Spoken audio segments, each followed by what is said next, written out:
అడ్డుకొని పోనివ్వడం లేదు గ్రామానికి.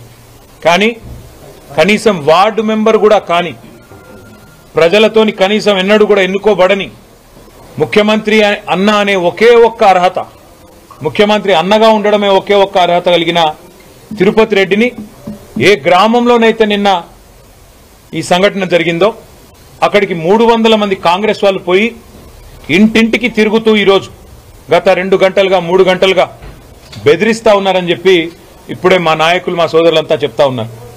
ఎంత నికృష్టమైన ప్రభుత్వం ఇది అంటే, అణగారిన వర్గాలు, గిరిజనులు, దళితులు, బీసీలు ఎవరైతే భూములు కోల్పోతా ఉన్నారో దుద్యాలలో గాని, లగచర్లలో గాని, హకీంపేటలో గాని, ఆ చుట్టూ ఉండే తాండాల్లో గాని భూమిని కోల్పోతున్న సోదరులు బాధపడుతుంటే ఇవాళ వాళ్ళని జైళ్లలో పెట్టి రాత్రంతా కొట్టి చిత్రహింసలు పెట్టి ఆ గిరిజన రైతుల్ని, ఆ దళిత రైతుల్ని ఇవాళ ఒకవైపు చిత్రహింసలు పెట్టడమే కాకుండా ఇప్పుడే సబితక్క చెప్తా ఉన్నారు, ఒక అమ్మాయి తన ఇంట్లో ఉంటే లైట్లు ఆఫ్ చేసి వాళ్ళ భర్తను తీసుకొని పోవడానికి ఆ అమ్మాయి ఛాతీ మీద కాలు పెట్టి తొక్కి మరి వాళ్ళ భర్తను లాక్కొని పోయిన ఒక దుస్థితి.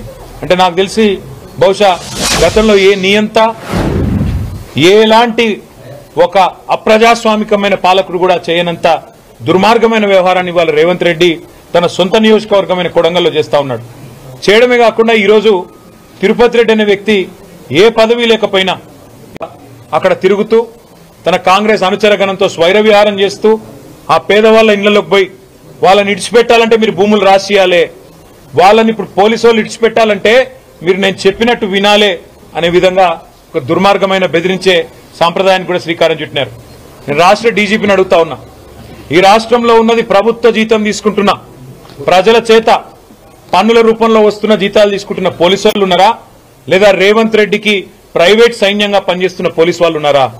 ఎందుకు, ఏ కారణం చేత మీరు ఈరోజు ఒక ఎంపీ గారిని ఆపుతారు, మహబూబ్ నగర్ ఎంపీని, రేపు మేము కూడా పోతాం, మమ్మల్ని కూడా అడ్డుకుంటారా? కానీ అదే తిరుపతి రెడ్డికి మాత్రం సెక్యూరిటీనిచ్చి ఆయన 300 మందినిచ్చి మరి అక్కడ 144 సెక్షన్ పెట్టినామన్నారు. ఎక్కడ పోయింది మరి మీ 144 సెక్షన్? 300-200 మందితోనా పోయి ఇంటింటికి పోయి బెదిరిస్తుంటే ఏం చేస్తున్నది నీ పోలీస్ వ్యవస్థ అని అడుగుతా ఉన్నా. ఐఏఎస్ ఆఫీసర్లు, ఐపీఎస్ ఆఫీసర్లు మర్చిపోకండి, పక్కనున్న ఆంధ్రప్రదేశ్ లో ఏం జరిగిందో మీరు చూసినారు. ఇలా అతి చేస్తే, అతి వేషాలు వేస్తే రేపు తెలంగాణలో కూడా గదే జరుగుతుంది. దయచేసి మీరు బలి పశువులు కాకండి. రేవంత్ రెడ్డి భూదాహానికి, రేవంత్ రెడ్డి అల్లుడి కోసం ఫార్మా కంపెనీ పేరిట పేదల భూములు గుంజుకునే ప్రయత్నం ఏదైతే చేస్తున్నాడో దానికోసం జరిగే ప్రహసనంలో మీరు అనవసరంగా అతిపాత్ర పోషించి బలి పశువులు కాకండి.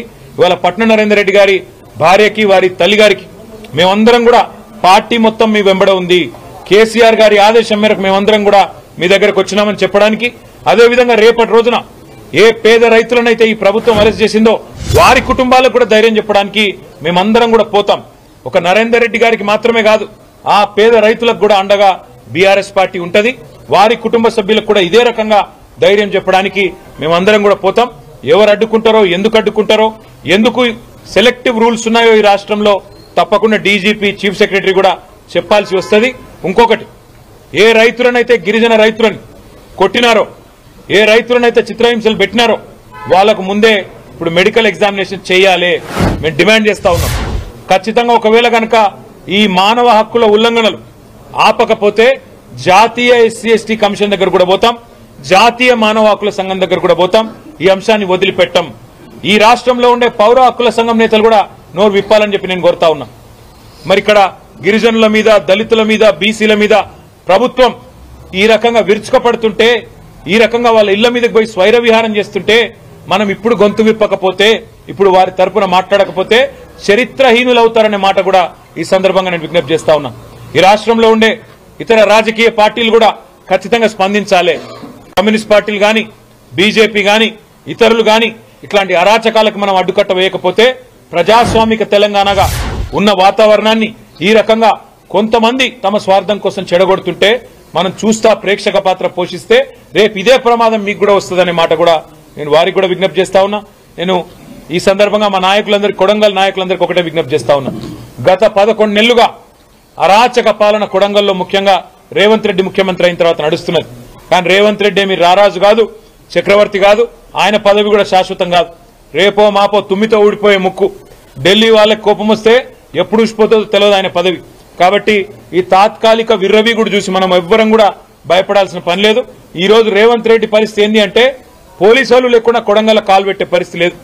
ఎక్కడ కొడంగల్ ప్రజలు తంతరో తెలియదు, ఆ పరిస్థితి ఆయన తెచ్చుకున్నాడు. ముఖ్యమంత్రి అయి కూడా కొడంగల్లో స్వేచ్ఛగా తిరగలేని పరిస్థితి ఉన్నది. కాబట్టి మనం